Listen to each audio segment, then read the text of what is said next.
Here's Garry Davis. World citizen number one, Garry Davis. Garry Davis. Garry Davis. Garry Davis. Garry Davis. Garry Davis. Who, me? You are about to hear from an everyday man with an extraordinary life story. He was an actor, a song and dance man who leapt off the Broadway stage onto the world stage in 1948, taking on cops, border guards, armies, and whole nations, showing us that we don't have to be awed by their props of power and control. For 65 years, as a citizen of no nation, only the world, Garry Davis made his own props of freedom, demonstrating that we, the people, can tear down the walls of oppression and write our own story. We can build a world that is constructive for all and destructive to none.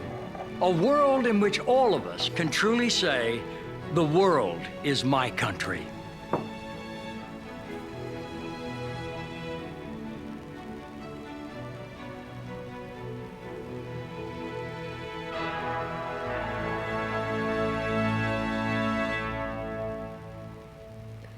Well, Harmon, we're here, still in New Zealand. That's right. And we've got with us filmmaker Arthur Kanegis. And Arthur has created a film about Garry Davis, who is an astounding individual that I think very few people are aware of. Arthur, welcome. What can you tell us about the film and about Garry and about what it is that you're doing? Well, we're glad to let any reporters and others know about this new story we just finished, because Garry's story is an amazing history and a piece of history that really is powerfully needed in the world today, where we see a world divided by borders, building walls, by war, and Garry was somebody with a really incredible, clear vision that he lived through his whole life. He was dubbed by the media back then world citizen number one. He was Danny Kaye's understudy, a song and dance man on Broadway who was so horrified at bombing a city full of civilians in World War II and his own brother's death that he went on a lifelong quest to conquer the greatest enemy of all, war itself, and put his life on the line to do it. It's really an amazing story, and I've just learned about it in my time here with Harmon. The other thing that I didn't realize is that Garry Davis and Harmon Wilfred are the only two men in history to relinquish their U.S. citizenship and retain nothing but a world citizen passport. Harmon is the only living individual to have no citizenship whatsoever other than world citizenship. It's really an amazing... And that's voluntarily, for sure. Voluntarily. It's right. Really amazing. Well, that's what Garry Davis did. He in fact, Einstein commended him for voluntarily, Albert Einstein commended him for voluntarily giving up his national citizenship to make of himself an example for the world that we could break through these border lines and these boxes that entrap our lives and picture the reality that we are citizens of one world, and the vast problems facing the planet will never be overcome until we start thinking of ourselves as world citizens, and then these seemingly impossible problems all suddenly become quite solvable. And of course, your film is The World Is My Country. It's the life story of Garry Davis and the story of how he created this organization. Is that correct? Yes, it tells the incredible story of how he, as just one man, went to Paris, where the UN was meeting there, and officially gave up his national citizenship and offered him to the UN, himself to the UN, as their first world citizen. They, of course, declined, but now that he had no papers, he was France tried to eject him. No other country would take him, and he lived for 65 years as a citizen of no nation, only the world. But the interesting part of it is that his story so riveted war-weary Europe that 20,000 people rallied with him to demand that the rights of humanity be honored. This was 70 years ago. On December 10th, December 9th, they rallied with him. December 10th, the Soviets, who had been adamantly blocking the Universal Declaration of Human Rights in the face of the huge protests right there and around the world for the rights of humanity, stepped aside and let the Universal Declaration of Human Rights get passed unanimously. So it's an amazing lost piece of history about that incredible movement behind the first effort to acknowledge that all of us on this planet have human rights. And of course, the film has been screened at a number of different locations, has it not? Only in film festivals. We don't have, there's all this amazing historic footage in the film, and it's very expensive to license it. So far we've licensed it for film festivals. And there you see a picture of us at the Minneapolis St. Paul Film Festival. And what happened is we had a standing ovation, sold out theaters. They had to do 3 screenings at the festival. People loved it so much. And we're getting incredibly positive responses. But as you can see right there, people can go to our website, theworldismycountry.com, and they can sign up to be on a list to view it when we have a free week. We're working on the clearance rights questions and other things, but we're trying to raise the funds to do it. And just by joining our effort there or going to the donate page there, you can help the preview and get lined up to be able to watch this incredible film. So if people go to theworldismycountry.com and donate, that money goes toward licensing the historical footage that's in the film, and they'll also receive a link to watch the film. Is that correct? Not immediately. If they go there, well, actually, if they go to the donate or the store page, they can get a link to do the film festival preview. Right now, since it's only licensed for film festivals, we do have a little kit there you can get in the store where people can. They can first of all preview the film, and then if they decide they want to help us get into film festivals in their area or even sponsor their own mini fest of Films for a Better World, we show them how they can do that and help get this film out right now to film festivals, and in the future, once we get the full clearance rights, we can get it out wider to the world. We have PBS stations wanting to show it. We have all kinds of opportunities, but we can't take those until we have those complete clearance rights. But for now, it's wonderful to have people join us in this film festival circuit. Right. And it's an amazing story, of course. Garry voluntarily joined the Army and thought he would be bombing Hitler's death camps and bomb factories, but as you said, was horrified to learn that his work as an airman and a bomber resulted in the deaths of innocent civilians and dedicated him to eradicating war. He was gung ho when he bombed Hitler's war factories at Peenemünde, and he was a valiant soldier. But he drew the line when it came to bombing people who had done nothing, and they weren't Hitler. They're just people living in their homes, schools, and factories. And his own brother gets killed, and he says, "My God, what are we doing here? I don't have anything against these people, and I'm murdering them. Why aren't I arrested? Why weren't the people who killed my brother? Why weren't they arrested?" And he goes in this quest, and he realizes the reason is because at the global level, it's perfectly legal to murder people or do anything. We have no law at the global level. We do have treaties, which are just deals between countries. Kellogg-Briand does outlaw war. Every leader that's gone to war is guilty, but there's no world system for doing what we do inside of countries, outlawing war and making it so it's unthinkable that states in the U.S. would fight wars with each other. And that worked in the European Union. By the way, Garry's story not only helped pave the way for the Universal Declaration of Human Rights, but as you'll see when you watch the film, many of the founders of the European Union were inspired by his story. And in Europe, the impossible, all these nations that for centuries had fought wars with each other and so on, they created a European Parliament, and in the over half a century since that Parliament was created, whatever problems there may be, no nation inside that union has fought a war with another nation in the union. They haven't fought wars with each other. There are wars outside because there's no world law, but not inside. And there could be, terrorist acts. There could still be civil wars. But the point is that when people accept one's sovereignty, when they accept a system of law, that actually is the way we replace war with law. And Garry realized that we already have that key to solving these problems. We just need to do it. And that's also how we solve the environmental problems as well. It can't happen by laws only in one country. It has to go global. And of course, you knew Garry. Sadly, he departed this world just a few years ago, right? Right. Yes, 2013.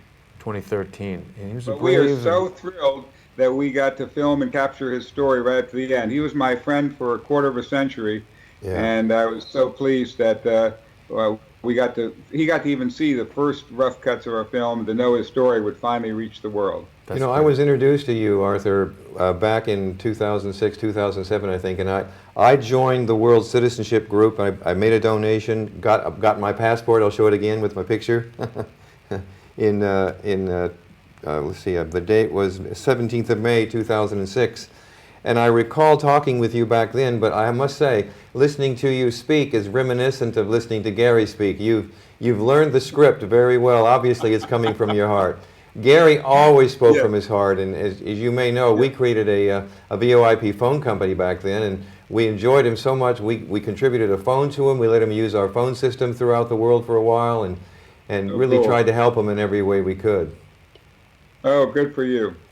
Yeah, he was certainly a wonderful inspiration, and it's the kind of story the world needs today. And like I said, we've had standing ovations at film festivals, over 90% top ratings on our audience surveys, and people are ready for this. All we need to do is get the funding and support so we can release it. We have PBS stations wanting to show it, but we can't let them do it until we can get these greater clearance rights. So we'd love to have people go to that site, theworldismycountry.com, and take a look at the videos and so on, and join us in saying with Garry, my country is the world.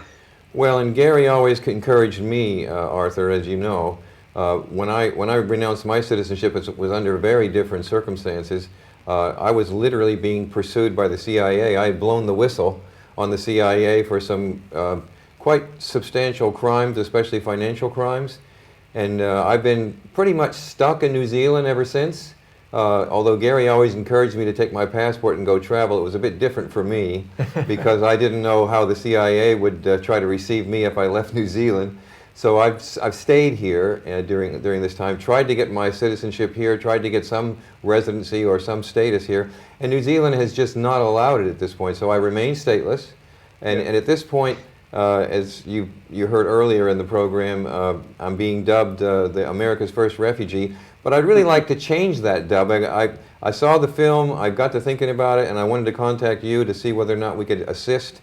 But I wouldn't mind becoming from the America's First Refugee to maybe America's second world citizen voluntarily. I'm not sure that that's true right now, but I would love to be able to help you guys and to assist you in any way, contribute whatever I can, and I'm so enthusiastic now about what you're doing. I really do believe that there needs to be a world government, not a world government that controls everything, but truly a world government that is by the people, for the people, all that good stuff. So believe me, my heart is where you are, I can assure you. Yeah, that's the key. I don't know much about your individual case, but what I do know is that for all of us, it's so important that we start taking that step to thinking of ourselves as world citizens and the incredible power that gives us. One of the things that Garry said is, he said, does world government scare you? He said, well, it does me too, if it's the same old forces of power and money controlling our world. But he said, but what if we run it, and not just mob rule, one side votes against the other? What if we completely reinvent government using these incredible tools, the internet and so on?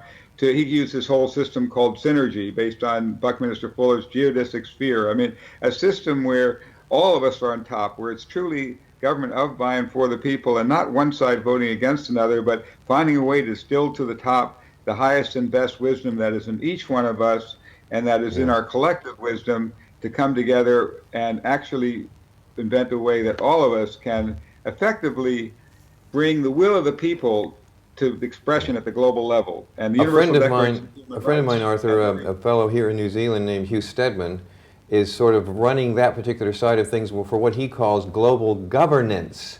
Very different from global government. Governance, and again, as you say, by the people, for the people.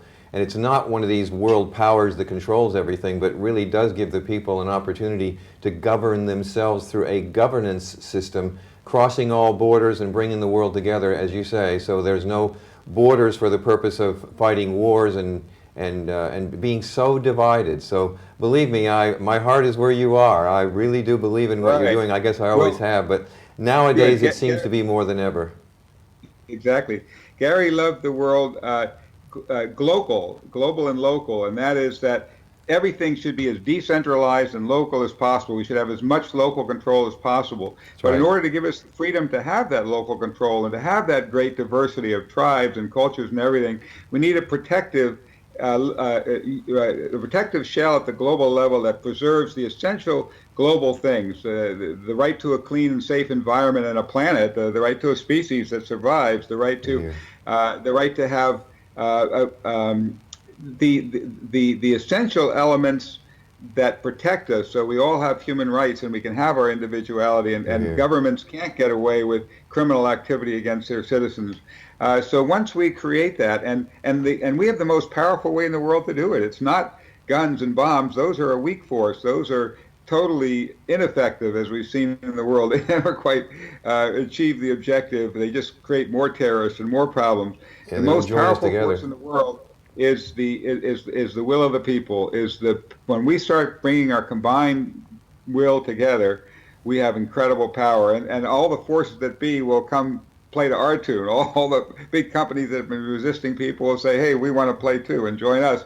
Once the will of the people truly finds a way to be expressed at that global level. Here. Now, Arthur, you may be aware that Harmon actually has an open civil rights case, a human rights case, with the United Nations.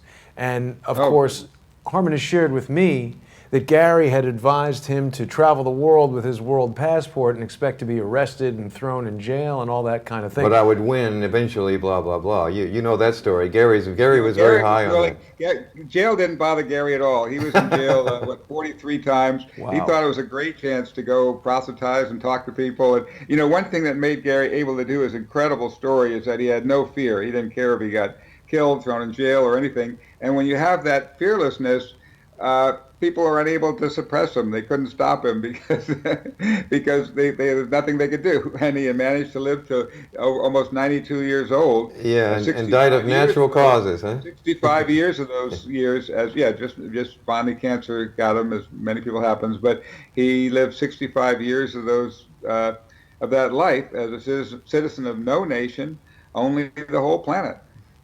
Now, one of the things that I would like to help Harmon do is to reinvigorate this human rights case with the UN. It seems like one of his best chances at fighting with the governments that are suppressing his human rights right now. And perhaps this effort can be part of what you're trying to do and part of the whole world passport. And you see, they're not allowing me to travel. I'm not allowed to travel. I'm not allowed to work. All these human rights that are clearly a part of the UN Declaration of Human Rights are now being violated, and they seem to be willing to do that without impunity. I mean, they're just carrying on. So we're fighting that right now. We may end up, I've got an open case at the UN that's been sitting there for a number of years that I'd like to sort of reinstitute. But I'd like to do it as a world citizen. I'd like to really emphasize the fact that just because I'm not a citizen of a country doesn't mean that I don't have human rights.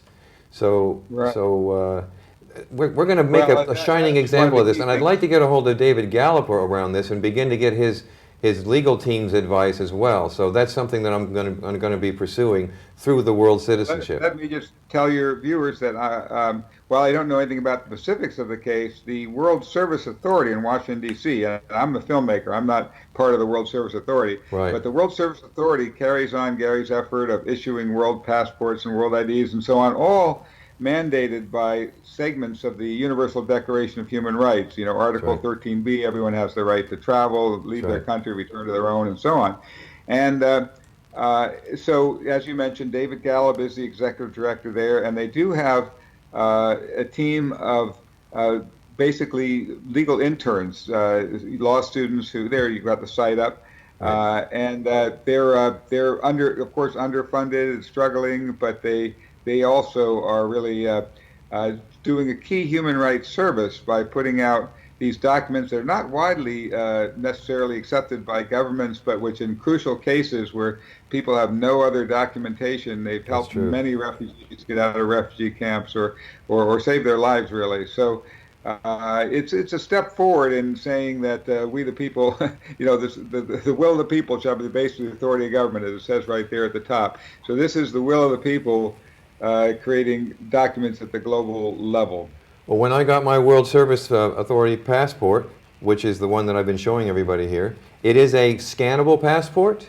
It's accepted by the airlines associations of the world so that you can actually go to an airport and scan it. Unfortunately, I think since around 9/11, the U.S. has so opposed this that many countries won't accept it, even though it's legally a passport. But I've got a World Service Authority ID, I've got a World Service Authority birth certificate, and as you say, even though I have those from the place of my birth originally, there's a lot of people around the world who don't have any IDs, who don't have any birth certificates, and Garry has done an amazing service of helping these people to get IDs and birth certificates so that they can actually show that they exist and actually begin to claim their rights in the world. I think I heard at one point in time that Garry had issued something like... we live it. Yeah, he had issued something like 750,000 of these IDs at one point. I think that's probably grown since then. So he's provided an incredible service for people who are a whole lot suppressed and oppressed than I've ever been. And that's why I'd like to take up the gauntlet here and really help the world. This isn't just about me. If it were about me, it wouldn't be as significant. This is about the whole world. I really grab onto everything that you guys represent, and I really look forward to working with you. Yeah, that's the key, that it is really about all of us. And so, and as you mentioned, Yassine Bey, also known as Mos Def, he was detained using, as you see in our film, detained using the passport in South Africa.